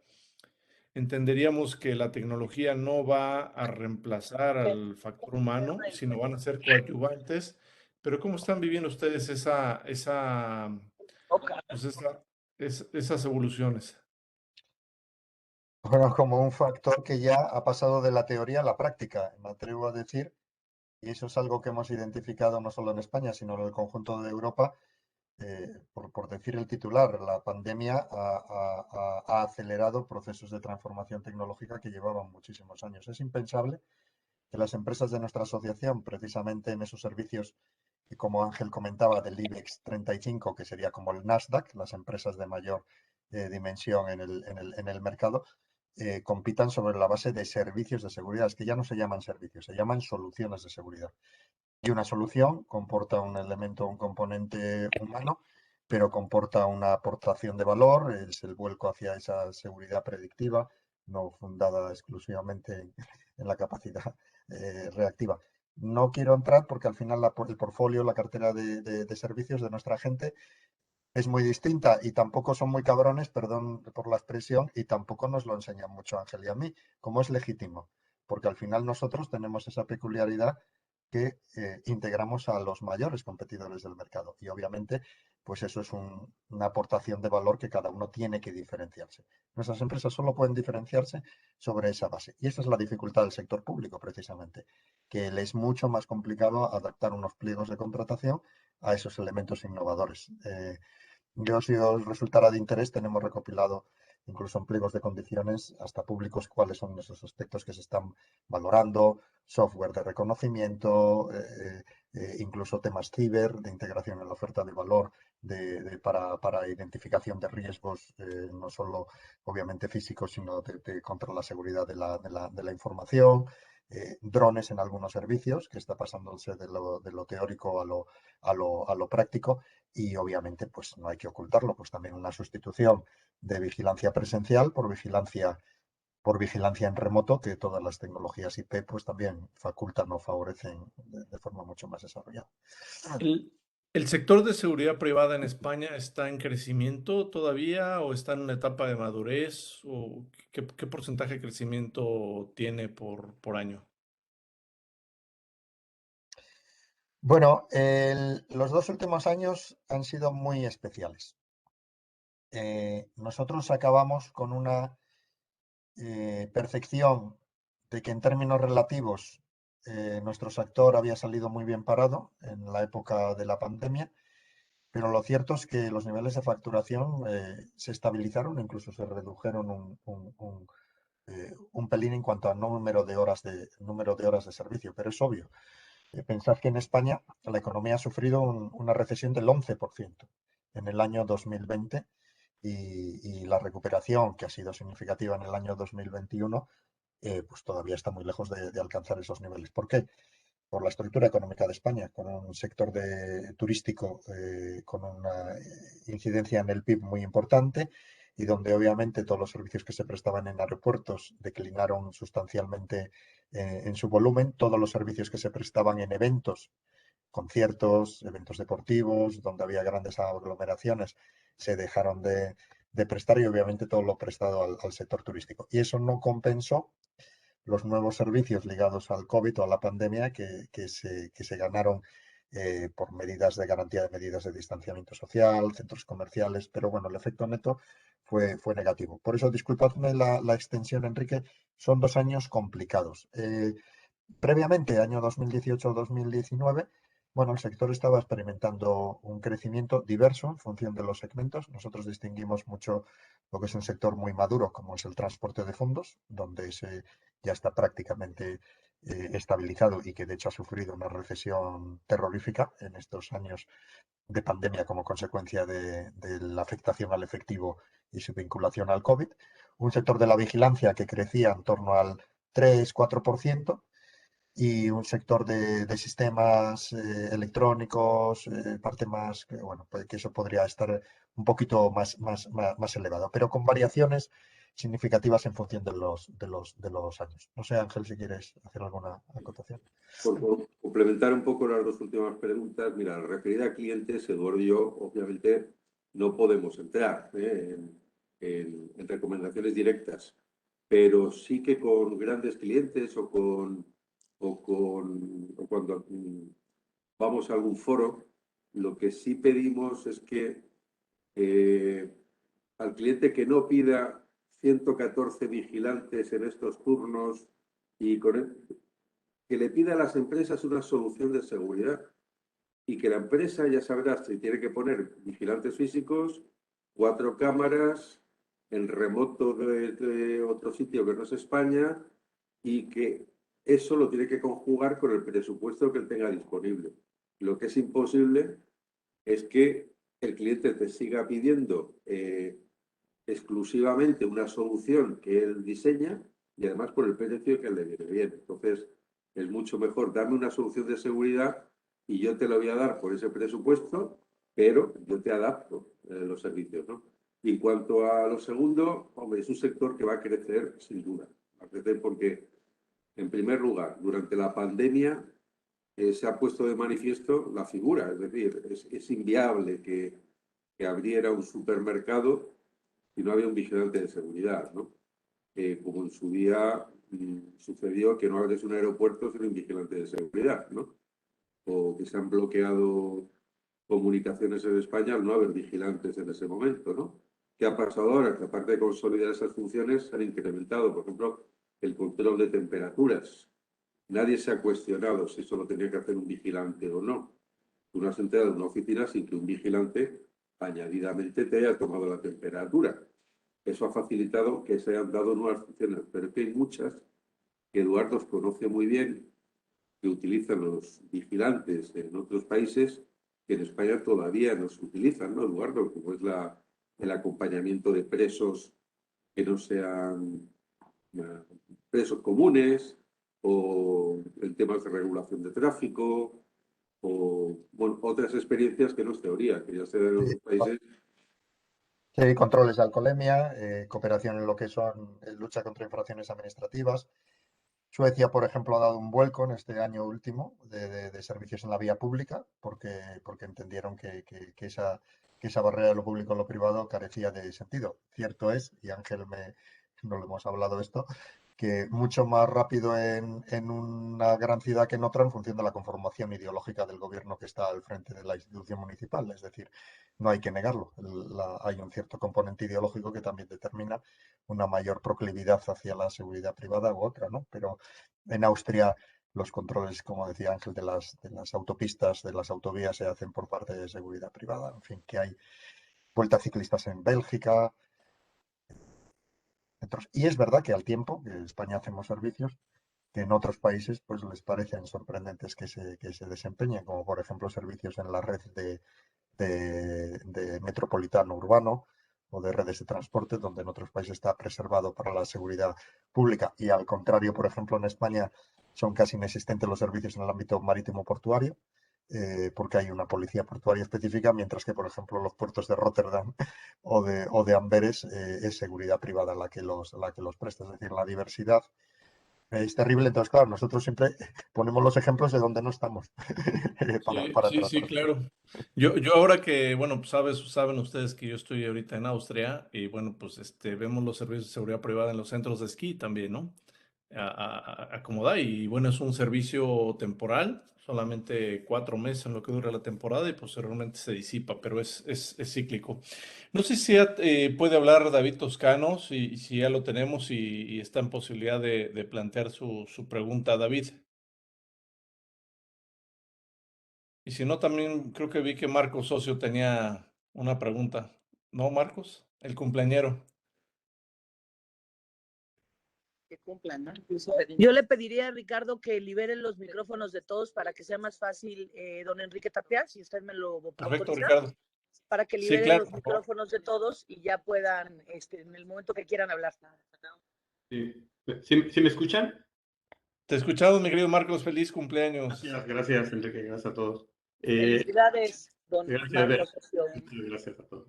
Y yo más que una pregunta y un poquito tomando el hilo de lo último que comentaban en relación al tema de los servicios que guarda el Estado para proporcionarlos ahí, obviamente depende de cada país y depende de las condiciones de seguridad de cada país y los riesgos de cada uno de estos lugares. Pero en el sentido estrictamente, ¿cómo lo podría decir? Legal, quizás, de cada uno de estos países, ¿ustedes han enfrentado situaciones de estas? O sea, ¿han tenido alguna experiencia donde haya un sector reservado para el Estado donde ustedes hayan considerado que la seguridad privada tiene lugar o cabida y que ustedes hayan hecho alguna gestión para poder acceder a esos servicios o no tienen una experiencia así? Y claro, diariamente durante la pandemia nuestra gran pelea fue con las playas. Por poner un ejemplo curioso, ¿no? Porque obviamente las playas son un entorno abierto y donde parecería razonable que se había que cuidar unas medidas de protección de la ciudadanía que pudiéramos estar allí coadyuvando, ¿no? Y tuvimos muchísimos recelos por parte de la autoridad. Sí que me permito decir que, y aconsejaría luego la lectura, porque creo que la lectura del artículo 41 de nuestra Ley de Seguridad Privada, y hago la referencia expresa, es bastante inteligente, me atrevería a decirlo. Y no digo que porque hayamos intervenido, que también, pero es inteligente porque da una cierta flexibilidad, da márgenes de actuación, va desde lo que está permitido siempre, lo que está sujeto a una autorización, y lo que está sujeto a una decisión concreta por parte de las autoridades policiales. Es decir, precisamente en la línea de lo que usted mencionaba, del concepto de seguridad, de riesgos que son variables, perfectamente defendible incluso, que en un momento temporal determinado un servicio lo quiera preservar la seguridad pública y que sin embargo en otro momento temporal lo pueda atribuir a la seguridad privada. Ejemplos de éxito los hemos tenido, por ejemplo, en estadios de fútbol hoy sería impensable que en un estadio de un gran evento, el Real Madrid o el Barcelona, no estuvieran múltiples efectivos de la seguridad privada prestando servicios allí. Obviamente en complementariedad o conjuntamente con un dispositivo de la seguridad pública. ¿Y qué es lo que estamos diciendo? Pues acabar el jueguecito de decir, oiga, si hay 2 círculos de seguridad, no quiero estar solo en el primero. Igual tengo ya ahora la legitimidad o la posibilidad de entrar en el segundo. con ese ámbito del 41.3, en directa dependencia, con decisión estricta, vinculada a un análisis de riesgos, que igual en un evento determinado, de evento de máximo riesgo, no es razonable, pero tal. Es decir, yo creo que todo esto hay que vincularlo, y yo creo que ha dado la clave a la cuestión pero ejemplos muchísimos, o sea, Ministerio de Defensa, en su momento fue un gran logro y se consiguió. La seguridad privada ha llegado a hacer servicios en España de escoltas de personalidades públicas. Es decir, cuando teníamos una amenaza terrorista tan significativa como era el País Vasco, llegamos a tener casi 2.000 escoltas por la imposibilidad de que las fuerzas y cuerpos de seguridad cubrieran toda la protección a los concejales de los dos partidos de ámbito estatal que operaban allí. Es un caso muy peculiar, pero es un ejemplo donde la imposibilidad de asegurar esa protección por las fuerzas y cuerpos de seguridad, desde esa legitimidad nos permitió a nosotros actuar. Y en la actualidad hay seguridad privada prestando servicios, por ejemplo, en la protección de buques españoles que están en el Océano Índico, con sujeción estricta a la normativa española, pero con armas de guerra. Y esos son servicios que el Estado en su momento se planteó, ¿me puedo quedar yo o lo cedo al sector privado? Y fuimos capaces de que el sector privado tuviera un espacio ahí. Donde no hemos sido capaces de avanzar, y Ángel lo recuerda perfectamente de la época de la ley, eh, pues creemos que, por ejemplo, en las zonas comerciales de las ciudades abiertas, pero claramente delimitadas, bueno, todavía quizá hay determinadas reticencias de las autoridades públicas de cedernos un papel. Es más bien, fíjate, un tema de necesidad, porque si no hace mucho estuvimos Eduardo y yo con el anterior ministro del Interior, que es el que tiene bajo sus competencias a la policía o la Guardia Civil, ¿no? Y él nos decía que quería cambiar de quien vigila las dependencias del propio ministerio, que eran guardias civiles en aquel momento, y él tenía en mente cambiarlo a seguridad privada. Es decir, que el propio Ministerio del Interior liberaría a guardias civiles o policía para que fuera la seguridad privada. Y tenemos seguridad privada en el acceso a centros policiales, ¿no, Eduardo? Sí, en dos comunidades autónomas, en el País Vasco y en Euskadi, son de seguridad privada. Perdón, Ángel. Sí. O sea que no hay, lo que no vemos es una negativa a que obtengamos más funciones, sino que el momento adecuado pues igual no ha llegado, ¿no? Pero no hay una negativa, no absoluto a que no estemos en determinadas nuevas funciones. Gracias, Eduardo. Gracias, Ángel. ¿Alguien más tiene alguna pregunta? Si no, para reservarnos.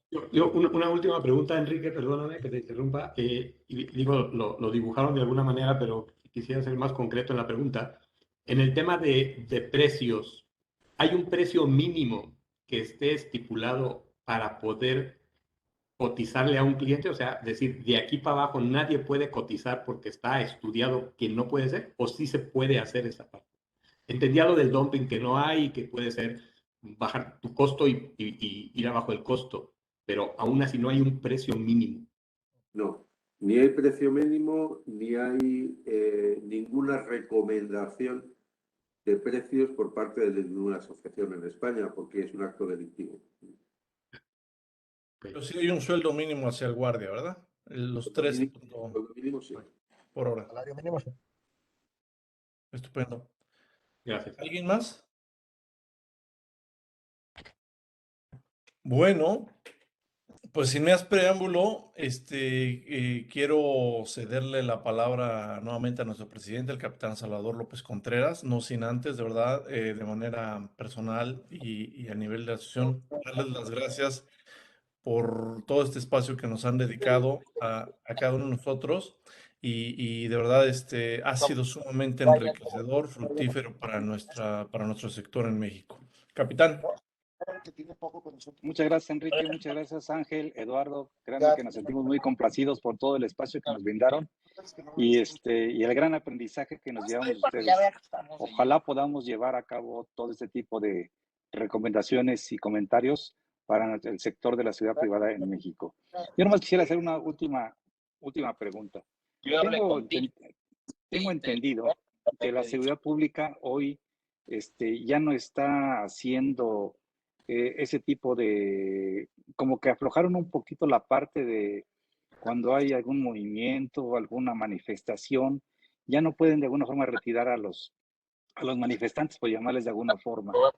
¿Es cierto lo que está pasando en España para respetar los derechos humanos? ¿Cambió algo la política de seguridad pública? Vero, apaga tu micro, Vero. Sí.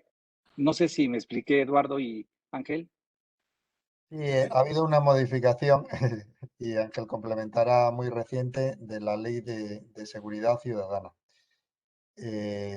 Y bueno, lo apuntaba antes, ¿no? La conformación política o ideológica del gobierno que en su momento adoptó la ley y el actual que está conformado por un partido socialista y un partido comunista, pues obviamente pues tiene su reflejo en algunas de las cuestiones. Sí, se ha minorado la capacidad de actuación de la policía, pero no nos gustaría, yo por lo menos no me gusta, es un tema que procuramos Ángel y yo evitar siempre para mostrarnos muy respetuosos Pero mi segunda pregunta sería, ¿eso afecta a la ciudad privada o ha cambiado algo la política de cómo dar los servicios de ciudad privada con este tipo de cambios, de ajustes? ¿O cómo se están tropicalizando ustedes para que no salgan afectados?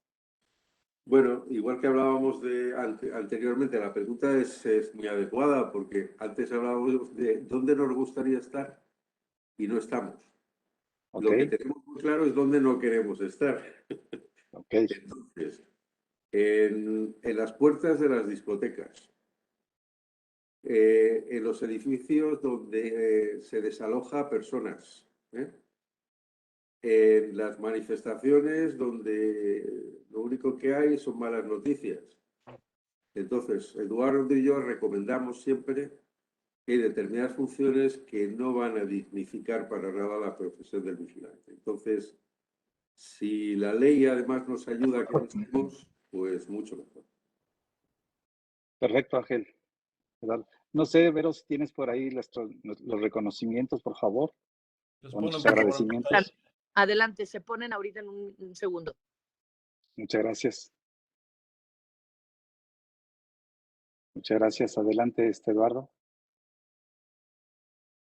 Pues a nombre de nuestra Asociación Mexicana de Empresas de Seguridad Privada, quisiéramos entregar el siguiente reconocimiento al licenciado Ángel Córdoba Díaz, presidente de APROCER, por su destacada participación en el webinar de la Comisión de Asuntos Internacionales de la MES y compartir su experiencia, aprendizaje y retos dentro del sector de la seguridad privada. Lo firman a través de su representante, en mi caso, Salvador López, y de las 159 empresas que hoy forman nuestra asociación, y de nuestro presidente de la Comisión de Asuntos Internacionales, el maestro Enrique Tapia Padilla, nuestro gran reconocimiento, mi querido licenciado Ángel Córdoba. Muchas gracias por todo el aporte a nuestro sector.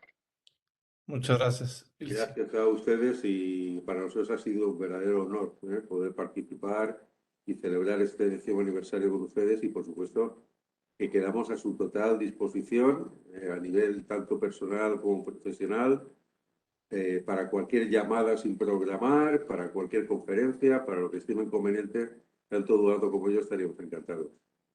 Muchas gracias, licenciado. Muchas gracias. También aprovecho para otorgar el siguiente reconocimiento al licenciado Eduardo Cobás Urselay por su destacada participación en el webinar de la Comisión de Asuntos Internacionales de la MES y compartir su experiencia, aprendizaje y retos dentro del sector de la seguridad privada. Lo mismo las 159 empresas que hoy forman la asociación y nuestro presidente de la Comisión de Asuntos Internacionales, el maestro Enrique Tapia Padilla. Muchas gracias, Eduardo, por todo lo que nos has aportado el día de hoy. Por Dios, al contrario, solo sumarme a las palabras de Ángel, ha sido un placer para nosotros y a su plena disposición. Muchas gracias. Adelante, mi querido Enrique, para que despidas el programa, si eres tan amable. Bueno, pues nuevamente agradecer muchísimo. Creo que nos dejan muchos aprendizajes, creo que nos dejan muchos retos que tenemos que hacer en México, principalmente, y sin duda yo creo que esto va a generar alguna agenda pues de puntos que podríamos tratar en el futuro, ¿verdad, capitán? ¿Verdad, Vero? Y bueno, pues sin más, quiero darles las gracias a todos ustedes por haber participado, por haber asistido. Y bueno, pues estamos, como siempre lo hemos dicho, tan lejos como una llamada telefónica, como un correo electrónico, como un WhatsApp, para poderles apoyar y para podernos tender la mano. Muchísimas gracias y que tengan un estupendo día en México y una estupenda tarde, noche en Europa.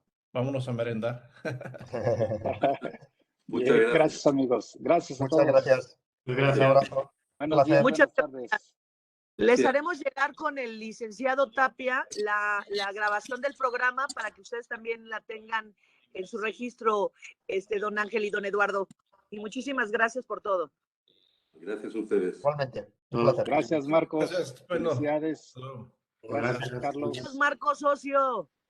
Gracias. Felicidades, Marquitos. Gracias, Debes gracias. el pastel, ¿Perdón? el pastel nos debes.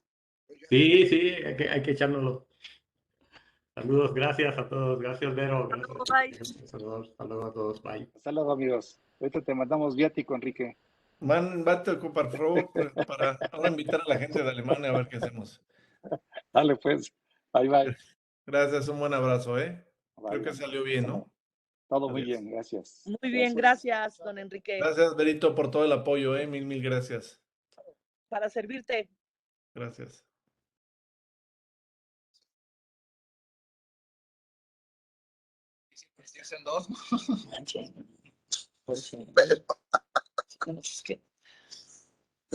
Eduardo, si quieres, Ricardo, si quieres, por favor, ya cerrar la sesión para todos, por favor. Gracias. Eduardo, no sé si me escuches, no sé, por alguna razón estás como organizador, tú eres el que puede detener la grabación y cerrar la sesión, porfis. Ok, Gracias. Ahorita nos hablamos. sí. Hasta luego, licenciada. Bye.